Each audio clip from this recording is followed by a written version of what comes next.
This is Jeremy Wentworth Stanley. I'm the fellow who has a hyphen in my name. The hyphen is silent, but I am anything but that. My name is Jeremy Wentworth Stanley. I'm your voice of Respectonomics. And under the Respectonomics banner, we are producing the series Living Economics. And this is part two of the series that we started very recently. The first one was called 1929 Today, and this one is called The Hangover of 1929. The issues that we are looking at or confronting really is understanding the similarities between today's world and the world of 1929. Very quickly to run over the issues that we recognized in similarity, the symmetry was, for example, the excesses, the fear, the segregated wealth. By segregated wealth, we're talking about the extraordinary disparity between the top 5% and the 95% that does not have that kind of financial worth or wealth. We're talking about elitism, the rise of autocracy, the rise of warfare, anti-Semitism, the mergers, the conglomerations, the agglomerations, these creations of these behemoths that are become almost monopolistic in their behavior. We're talking about the salaries of entertainers. Entertainers includes not only what you might call the obvious entertainer, but those involved in the world of sports, which is often translated as being an entertainment. We're talking about complacency, environmental degradation. The Colorado River is now at the lowest level it's ever been at. In 1929, we had the Dust Bowl. We're talking about declining creditworthiness when already the tapestry is beginning to show itself. And by that, or the worn-out tapestry is showing itself as we see the rise in foreclosures, and we see where mortgage payments have been deferred and installment debt has also not keeping up. I believe that the fallout rate at the moment is something in the area of 5 or 6%. We look at labor relations. In 1926, there was the national strike, and there were other places where strikes were taking place or labor confrontation was very evident. Today, we have lousy labor relations as well. The financial free-for-all, which is that sense of anything goes, is becoming increasingly evident. And we also have to think in terms of protectionism, isolationism, as countries put up more barriers, more tariffs, more cultural senses of we will be self-dependent. We see another thing happening. We talk about countries that do not believe that they have major voices, so they are starting to develop treaties and connections and arrangements with other countries, which sounds on the surface very healthy, but in the same time we must recognize that all those alliances and treaties were the same things that in fact started well before 1914, but also we've seen treaties that come along and create very unreliable and frankly very dangerous combinations of countries whose interests may appear to be similar, but in actual fact are divergent. So what I'm looking at here is an issue of an instability. In other cycles, we have always been able to say, here are the things that are wrong. We can trace the wrongness. We can trace what created the problems. We can talk about the excesses that are built up. Cycles are useful in the sense that they compress or they take out, well, compressing is not a good word, but they take out the excesses that are built up on the upside or on the downside. We go up too far and the economic cycle grabs the top and brings us back down again. And when we go down, we get into too many downs as well. The problem we're dealing at the moment, though, is beyond the cyclical behavior, is something that is more structural. We appear to have created an arrangement where we have what you might call immovable objects and irresistible forces.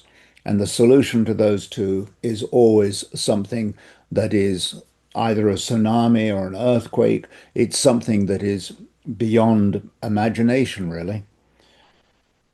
There are two things we want to bring to your attention. One of them is that in corporate life, corporations are very able, willing to present earnings, profit forecasts, and they often encapsulate those in what's called earnings per share. Earnings per share is the profit attributable to the individual shares of a company.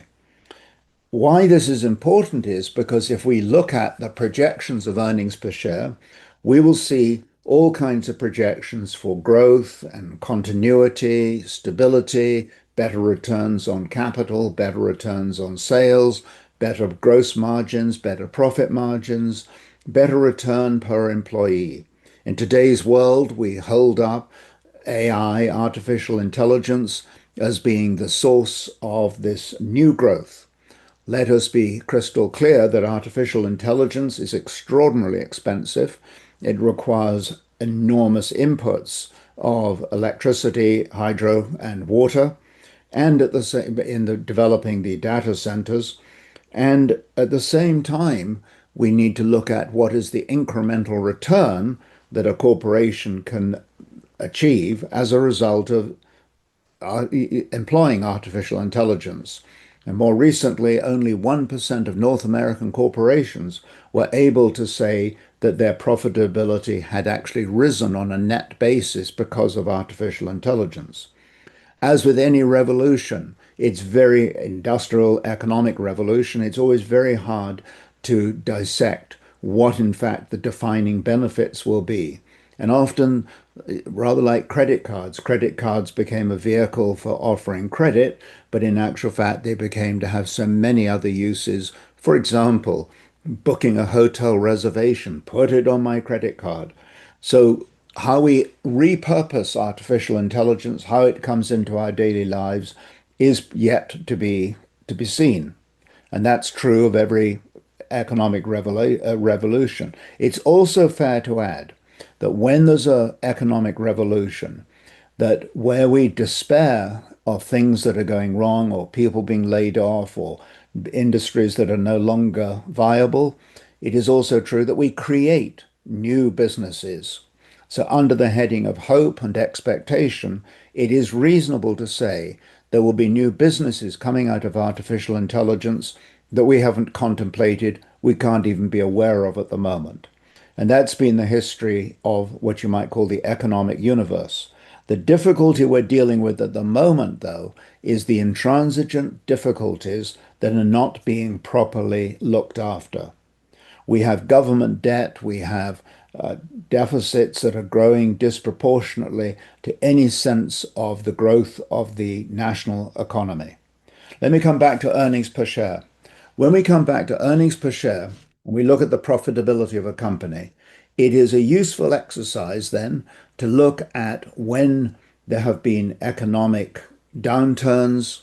Let's be more serious and call them economic fiascos or catastrophes, and look at what were the earnings projections immediately before the falling out. And there is a pattern of of earning expectations growing in the order of 10 to 15% prior to an economic collapse. That's a message, it's a proxy on how people are either not paying attention or where there's an issue of denial, ignorance, or just plain avoidance. Whatever it might be, it's a useful barometer to look at earnings per share calculations or forecasts and before a collapse and find out where does this have a rhythm. And I think one of the rhythms we should pay attention to is that in the current context of May 2026, the economic forecast is showing overall an aggregate increase of 19% in earnings per share, which is an unusually high level and certainly higher than the levels of the 10s or the 15% that we saw back in the 20s 1987 and 1990 and 1999 and times like that. So we've got this idea that everything's all right at a time when everything is not. There's one other thing I would like to conclude with, and that is when you look at the intellect, the what you might call the cerebral integrity, when you look at the brilliance of a student, of an undergraduate, you will often find that the higher the level of brilliance, the higher level of intellectual expertise, you will find that those are the individuals who end up in the area of technology, the areas of science, engineering, medicine, all of those kinds of avenues. But the reason I make this point is that it is interesting, and you can find this out, I believe, anecdotally. I'm not sure we could prove it scientifically or empirically, but I think it is interesting to note that where there's that high level of intellect in those particular avenues, those disciplines, we have seen tremendous progress.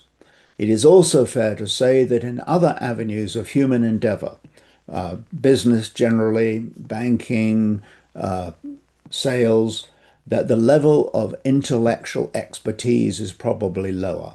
And that being the case, if we're in the kinds of problems we're in today, either from a business point of view or a political point of view, it is also fair to add that we may in fact be lacking the intellectual capital to be able to see our way through the problems. It will take, therefore, a falling apart, the tapestry to come apart, in order for these issues to be resolved in any meaningful way. This is not a happy message. And I ask people to think about what they feel, what they believe outside of fear and anxiety, frustration and anger, out of these corridors that seem to be prevalent today, to talk about and to think about what are the signposts that are hopeful. When I came into the business world in 1971, I had three very specific career opportunities that were offered to me. And there was a great sense of hope. There was a great sense of what we would be able to achieve. I asked the question, do people have that same confidence, that same belief in the future, or have we found ourselves to become suppressed or repressed? And if we do find ourselves in that world of suppression, repression, depression, disappointment, the lack of expectation, I will put forward one principle that although the economics that we have just explained or talked about in a 1929 context, I'm also going to point out that within the human being, this extraordinary apparatus of the body and the mind and the spirit, that we can look within ourselves deeply and in a sense of scope and look to see what are the things that we can be doing that would bring about a contentment in our lives that would in fact override this sense of economic despair. It's for each and everybody to think about, and certainly in the world of respectonomics, we believe that the dignity of the human being is paramount, and that the more we focus on respect to one another, we in fact create a greater investment, an investment that brings returns and yields that in many sense go beyond anything economic. So if we invest in dignity, we will stand a chance of being able to see our way through this. Not that there wouldn't be difficulties and storms, but rather from the standpoint that when we have that investment in dignity, we also then have the true threads, the true meaning of community. And community is from the Latin, you've heard me say this before, where you have the co, which means together, the munio, which means the Latin for fortification, where we fortify one another. So as much as this information may appear to be despairing, it has also got a railway track of hope and decency, dignity, and living a life that may be more and better tuned to what the human being is meant to be. That is, to be one to another in a sense of community. This is Jeremy Wentworth Stanley. I am your voice of Respectonomics, and I rest my case.